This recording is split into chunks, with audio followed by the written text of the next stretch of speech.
Hey guys, have you ever had a little problem where you got an impact? Now, I got a viewer that just sent me a pretty good question in a post.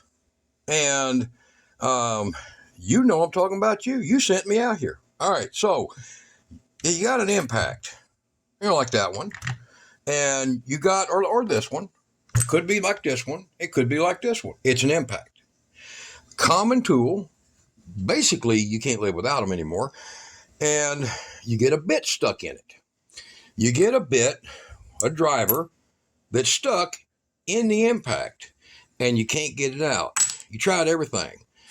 So you can't exactly figure out how to get it out, and you can't take these apart easily and deal with them. I mean, it's a mess. When you take these apart, the gearbox they go everywhere, so you don't want to if you're smart. So we're going to show you a few steps of how to get these out. A lot of them, what they'll do is they'll get chewed up, and then they'll get burrs built up on them. So you'll end up with a chunk of metal that's built up on it. You see, like that one. See, that's a burr of metal, and it's just big enough to where you can't get it out of there, and it wedges itself up inside here, and it won't come out. So I'm going to show you. I'm going to have Kira do the camera work here. I don't want no more complaining. I'm going to show you how to do this.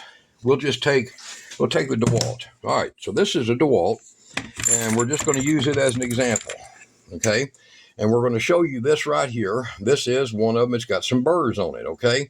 Now, they're hard to get out because they'll get them basically around each position down here in the back. And what's happened is while you're using them, they worked themselves forward and got caught in the lock where the ball bearings are at, and they've made notches.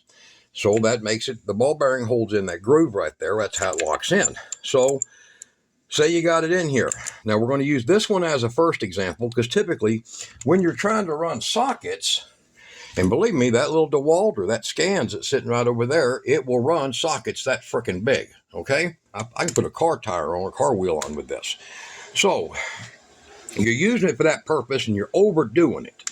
It's just hitting, and it's coming back outward just enough to where it's hitting and it's putting a big burr on the end of that down here. So it gets hung up. It's not going to come out. You can't get it to twist. If you can get it to twist, you might get it back out. One of the ways to get it to twist is you're going to put a crescent wrench locked down as tight as you can get it, and you'll run it backwards or forwards a little bit, you see, and then you'll be able to get it kind of locked on there like that. And then what I'll do is I'll get that thing hung on there. I'll push that forward, put a pair of vice grips on there to keep the collar forward, turn that baby just like that, and out it comes. Get that on camera, Kira? Yes. All right, you see? So you're not trying to keep that bit, but you see how it got locked in there?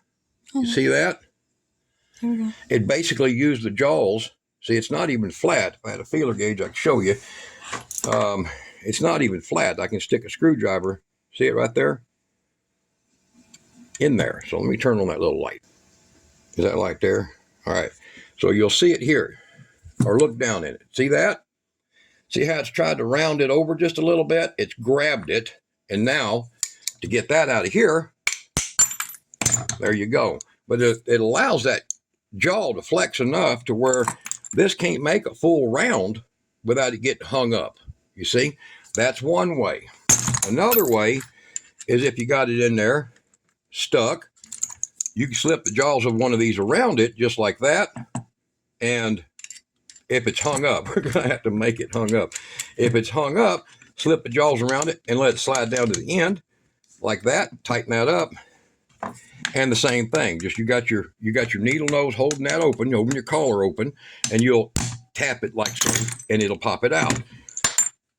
Another way, if you have one of these smooth ones like that, now they don't usually stick, but if you drive a lot of stuff like I do, that's a square driver, so that'll get hung up. It'll get burrs down here on the end, and you'll pop it in there, or it's stuck, won't come out. Dragging it, it's kind of twisted, hung up on that burr, almost like welding itself in there technically. So you'll have that. You're going to do the same thing, but you're going to use a pair of really good, strong vice grips same thing, where you'll take it and hit as close as you can to the jaw, and don't hit straight down, hit a light bit of an angle, because that'll keep the jaws tight, and out it comes. So that's another way. Then you got the kids' way. So you got your 7-year-old, or your grandson, or your nephew, and he thinks he's going to go work on his bicycle. He sees you, uncle, grandpa, grandma working on little impact, and he grabs up one of these little bits. And then the first thing he does is he goes and sticks it right inside. Uh-oh. And it ain't coming out. They'll go down in there a good ways, but they will stick out. 99% of them, when they're all about 7/8 of an inch long. That is only 3/4 or less deep. And you can't get it out. Well, this is when you're going to have to cough up $5 and go see Harvey or Charlie or Bobby or Susan down at the welding shop. And the best place to go, honestly, is the local muffler shop. Go down to the muffler shop, get you a piece of metal. This is just an example. You can get a piece of angle iron, drill you a 1/4 inch hole in it. And you want a 1/4 inch hole because these are 1/4 inch.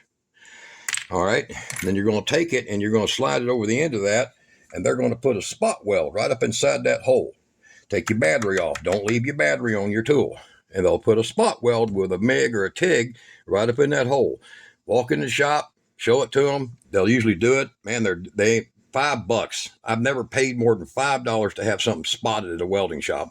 Of course, if you're in Northeast, it might be $75, but generally anywhere it's about $5. And if you have a welder, do the same thing.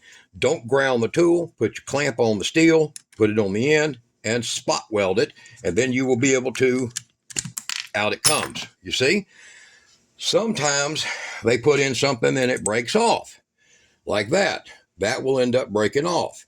Now, generally, the best way you're going to get that out of there, once that little piece is broke off, is you're going to have to actually take and pull your collar all the way out, and you will flood it. Now, that's flooding it. So you will be taking something like liquid wrench, and you're going to just keep saturating and flooding it, and you'll take and run that out with your hand and kick the trigger a whole bunch of times, and it will fling that part out. So most of the quality impacts, like the scans, even the Porter cable, they've got this super, super hardened steel inside of these things, and this is just not as hardened steel. It's not quite as strong. So now you get one, you've got it out, you got to finish the job, you can't do anything about it. You're going to grab up a file, piece of sandpaper, and in my case, something like this with 120 grit on it. You don't need nothing aggressive, and you're just going to get that tool, and you're going to run it. Just knock them burrs off. And if you make sure that end has just got a slight taper, it won't build up burrs again. So, and you might see any burrs that might be built up in this area, very lightly hit them. Don't try to take too much material off of this, because that is what makes it stay in place.